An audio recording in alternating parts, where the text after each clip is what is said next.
Halo semuanya, selamat datang di Fuentes dengan aku, Mas L. Gimana kabar kalian hari ini? Apakah kalian itu lagi nggak baik-baik aja ya? Dan kalaupun lagi nggak baik-baik aja, ya udahlah ya, nggak apa-apa gitu. Asalkan ya jangan nyerah aja gitu ya. Dan sebelum kita mulai, kayak biasanya ya, jangan lupa kalian buat subscribe dan juga tekan tombol like dulu, loncengnya dulu lah ya gitu, karena subscribe kalian itu penting banget buat perkembangan channel ini gitu, biar aku mungkin bisa terus riset, nulis dan nyeritain hal-hal aneh tapi fakta kayak bakal yang kita bahas kali ini. Kali ini kita bakal pergi ke Meksiko, bukan buat ngomongin kartel atau perang-perang narkoboys yang udah sering banget kita denger di media-media berita manapun ya, tapi tentang sesuatu yang gak kalah mencekamnya, tentang bagaimana babi dan juga serangga itu ikut membantu ilmuwan menemukan kuburan massal manusia. Aduh, kedengarannya tuh kayak absurd banget gitu ya.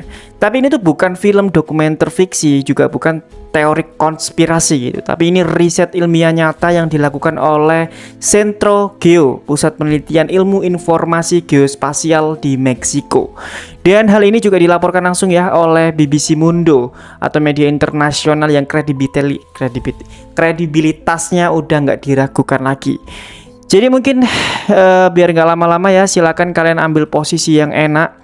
Sekali lagi aku ingatkan di channelku ini ya, itu minim banget dengan gambar dan juga foto atau video ilustrasi, karena aku hanya ngasih foto-foto yang asli dan ada aja ya. Jadi ya kalian bisa dengerin aku pas lagi nyuci, makan atau ngerjain apapun. Mungkin itu aja deh, usah lama-lama, mari kita bahas beritanya.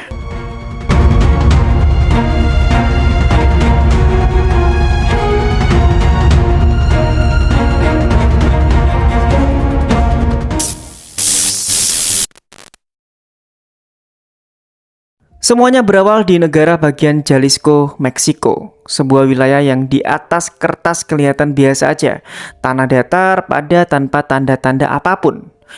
Tapi bagi mereka yang terlibat dalam pencarian orang hilang, Jalisco itu bukan sekedar daerah biasa. Ya, selama lebih dari 1 dekade, daerah ini tuh dikenal sebagai salah satu pusat ditemukannya kuburan-kuburan massal di Meksiko. Ini menurutku cukup mengerikan ya, jadi kalian coba dengerin sampai habis aja. Jadi tragisnya ya, peningkatan jumlah orang hilang di Meksiko itu melonjak drastis. Mulai dari sejak tahun 2006 ketika pemerintah memulai perang besar-besaran melawan kartel narkobos.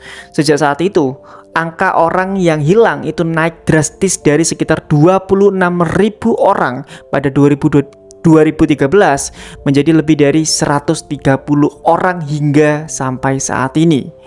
Dan selama bertahun-tahun ya, itu telah ditemukan hampir 6.000 kuburan massal di seluruh penjuru negeri Jalisco. Aduh, serem banget ya. Namun ya, menemukan kuburan massal itu bukan hal mudah, karena sebagian besar itu dilakukan dengan cara manual, dengan menancapkan besi ke tanah, mencari perubahan bau atau tekstur, berharap menemukan sesuatu. Tetapi ya, ternyata cara itu tuh lambat, melelahkan dan juga seringkali tidak berhasil. Sampai pada akhirnya muncul ide yang benar-benar di luar kebiasaan manusia. Jadi ada seseorang dari Komisi Nasional Pencarian Orang Hilang itu menyarankan untuk mencoba teknologi drone dengan kamera thermal yang bisa mendeteksi perubahan suhu di permukaan tanah. Awalnya ya, semua orang itu skeptis dengan cara ini gitu. Tapi ketika drone itu diterbangkan berulang kali di area peternakan Jalisco, hasilnya itu cukup mengejutkan. Ada satu titik di mana suhu tanah itu sedikit berbeda. Dan setelah digali dari sumber titik itu ya, ternyata memang ada jasad manusia di sana. Drone itu diterbangkan oleh anggota komisi resmi pemerintah menggunakan data yang dikembangkan oleh tim ilmuwan Centro Geo sendiri. Dan mereka itu sedang menguji cara baru untuk memetakan kemungkinan lokasi kuburan tersembunyi itu. Bukan berdasarkan firasat, tapi dengan data geospasial. Geospasial itu sebuah istilah yang digunakan untuk segala sesuatu yang berhubungan dengan data lokasi di permukaan bumi. Ya, mungkin tentang itulah ya. Nah, sekarang kita coba ke metode ilmiah yang nggak biasa gitu. Dan ini mungkin adalah salah satu metode ilmiah yang sangat keren gitu ya. Ada salah satu ilmuwan yang terlibat, itu bernama Juan Jos Silvan. Dia itu menjelaskan bahwa timnya itu menggunakan berbagai alat yang sebelumnya dirancang untuk tujuan lain, tapi mereka ubah agar bisa membantu menemukan jasad orang hilang. Jadi mereka itu bahkan ya melakukan eksperimen dengan hewan yaitu bernama babi. Karena tubuh babi itu punya struktur dan karakteristik yang sangat mirip dengan manusia. Menurut Sylvan ya, babi itu punya sekitar 98% DNA yang sama dengan manusia. Dan distribusi lemak serta ketebalan kulitnya yang hampir mirip. Ingat ya, hampir mirip, bukan mirip. Tujuannya yaitu untuk memahami bagaimana tanah itu berubah saat ada tubuh yang membusuk di bawah permukaan. Karena jelas mereka itu nggak bisa ngubur tubuh manusia asli demi riset ya. Jadinya ya babi dijadikan model penggantinya. Nah, babi-babi itu ya itu dikubur di Babi-babi itu dikubur di berbagai kondisi. Ada yang dibungkus kain, ada yang dibakar sebagian, bahkan ada yang ditutup kapur. Dan semuanya itu dibuat meniru cara orang mengubur jasad manusia dalam kasus-kasus orang hilang sebelumnya. Kemudian ya, drone dan juga satelit itu digunakan untuk melihat perubahan di atas tanah. Mulai dari suhu, bentuk, sampai pantulan cahayanya. Dan hasilnya itu benar-benar mencengangkan. Mereka itu menemukan bahwa setiap bentuk penguburan itu meninggalkan sidik jari. Menariknya lagi, bukan cuma tanah yang memberi petunjuk, ternyata alam juga ikut berbicara. Para peneliti itu menemukan bahwa di tempat di mana tubuh itu dikubur kadang muncul bunga berwarna kuning cerah. Dan bunga itu tumbuh karena kandungan fosfor dari jasad yang sudah membusuk, yang kemudian memperkaya tanah dan meningkatkan kadar klorofil pada tanaman di atasnya. Artinya, bahkan warna tumbuhan itu bisa jadi indikator ada sebuah kuburan yang tersembunyi. Wah, ini menurutku sih alam itu memang benar-benar keren banget ya. Itu Tuhan itu memang menciptakan alam itu sangat-sangat fantastis menurutku. Dan bukan cuma tanaman aja, bahkan serangga itu juga ikut jadi saksinya. Mulai dari kumbang, lalat, dan beberapa jenis serangga tanah tertentu itu muncul dalam jumlah lebih banyak di area di mana ada di komposisi tubuh itu. Sylvan itu menyebut bahwa fenomena ini itu sebagai ekosistem mikro yang terbentuk secara alami di sekitar jasad yang sudah membusuk.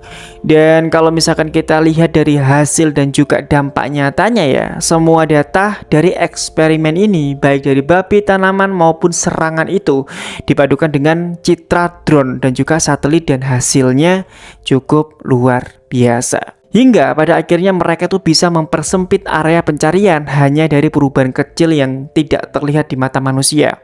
Hingga sampai saat ini, metode ini tuh sudah membantu Komisi Pencarian Orang Hilang Meksiko untuk menemukan beberapa lokasi yang baru diduga kuburan massal gitu ya. Bahkan Sylvan itu mengatakan ya, bahwa riset ini tuh masih berlanjut dan perlu diperluas keluar Jalisco karena fenomena yang terjadi pada 31 negara di bagian Meksiko. Yang jelas, ini itu adalah bentuk ilmu pengetahuan yang digunakan untuk kemanusiaan. Bukan sekedar penelitian akademik, tapi juga alat bantu nyata bagi ribuan keluarga yang masih mencari orang yang tercinta yang dulu hilang jejaknya. Ya karena Rek ya, pas aku cari tahu tentang nama Jalisco itu memang tempat yang bener-bener sadis banget Rek. Ya bayang noe lah, di tempat iku isine mayat kabeh ngono ya, 130.000 kan isine mayat iku. Bayang no. Gak bisa membayangkan mafia-mafia yang kono sadis-sadis banget Rek ya. Makanya kita itu harus beruntung hidup di Indonesia gitu ya. Ya meskipun dengan beberapa masalah yang terjadi, tapi kita juga harus menyadari bahwa semua negara itu punya masalahnya masing-masing. Nggak mungkin ono negara sing 100% adem ayem, nggak mungkin. Pasti ono masalah gitu. Ya intinya kita harus tetap bersyukur lah gitu hidup di kene ngono kan ya. Iku enak adem ayem gitu menurutku. Tapi nggak tahu kalau di tempat kalian ya.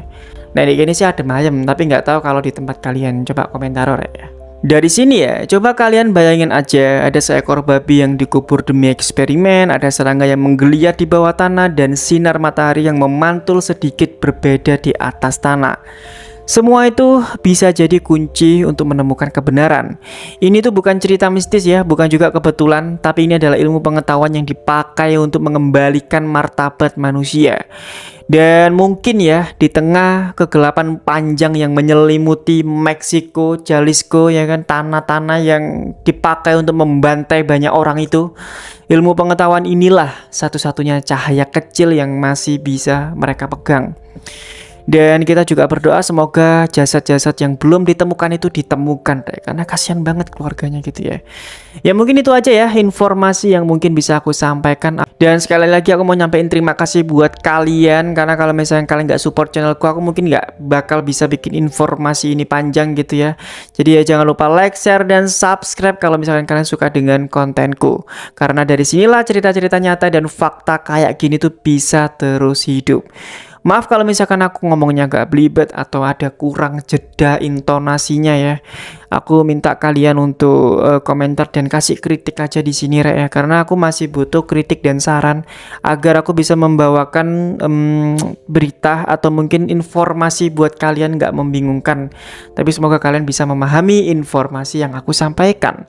Ya mungkin itu aja ya. Sekali lagi aku menyampaikan ketiga kalinya aku menyampaikan terima kasih nih ya. Intinya itu aja. Kalau misalkan kalian pengen mengikuti aku, kalian ikuti aja aku di Instagram Bielsa Pasarela dan juga di channel YouTubeku ini. Dan sekali lagi terima kasih. Sekali lagi terima kasih dan sampai jumpa lagi di Fuentes selanjutnya.